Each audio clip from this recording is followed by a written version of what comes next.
دوستو، مغلیہ سلطنت 1526 سے 1857 تک برصغیر پر حکومت کرنے والی مسلم سلطنت تھی، جس کی بنیاد ظہیر الدین بابر نے 1526 کو پہلی جنگ پانی پت میں دلی سلطنت کے آخری سلطان ابراہیم لودھی کو شکست دے کر رکھی تھی، اور 1857 کی جنگ آزادی کے بعد آخری مغل حکمران بہادر شاہ ظفر کو انگریزوں نے شکست دے کر مغلیہ سلطنت کا اختتام کر دیا۔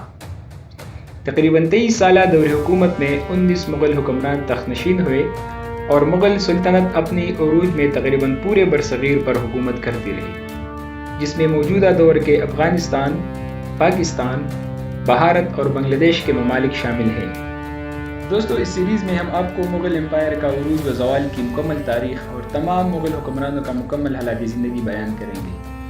مگر اس کے ساتھ ساتھ اگر آپ ہمارے چینل پر نئے ہیں تو برائے مہربانی ہمارا چینل اسلامک اسکالر سبسکرائب کریں، تاکہ آپ کو بالخصوص اسلامک ہسٹری اور بالعموم دنیا بھر کی قوموں کی تاریخی معلومات فراہم کی جا سکے۔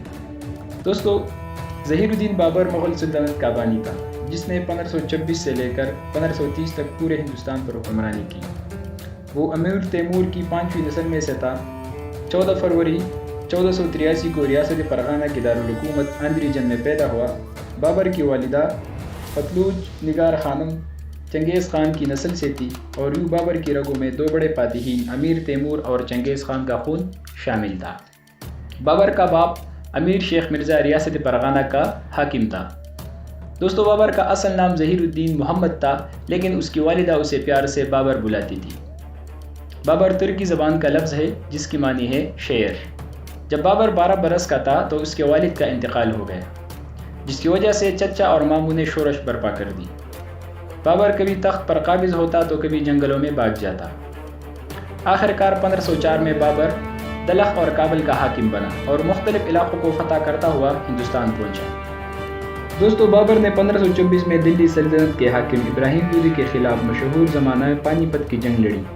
بابر کے پاس بارود اور توپیں تھی، اور ابراہیم لودھی کے پاس ہاتھی تھے، جو توپوں کی آواز سے گھبرا کر اپنے ہی فوج کو کچل دیا۔ ابراہیم لودھی مارا گیا اور بابر نے فتح حاصل کی۔ پانی پت میں فتح حاصل کرنے کے بعد بابر نے ہندوستان میں مغل سلطنت کی بنیاد رکھی، اور ہندوستان میں اپنی فتوحات کا سلسلہ جاری رکھا، جس کی وجہ سے مغل سلطنت کابل سے بنگال اور ہمالیہ سے گوالیار تک وسیع ہو گئی۔ دوستو، بابر نے صرف تلوار کا ماہر تھا، بلکہ قلم کا بھی بادشاہ تھا۔ فارسی اور ترکی زبانوں کا شاعر بھی تھا اور موسیقی کا بھی شوقین تھا۔ تزک بابری اس کی مشہور تصنیف ہے۔ دوستو، ظہیر الدین بابر 26 دسمبر 1930 کو آگرہ میں انتقال کر گئے، اور وصیت کے مطابق کابل میں دفن کیے گئے۔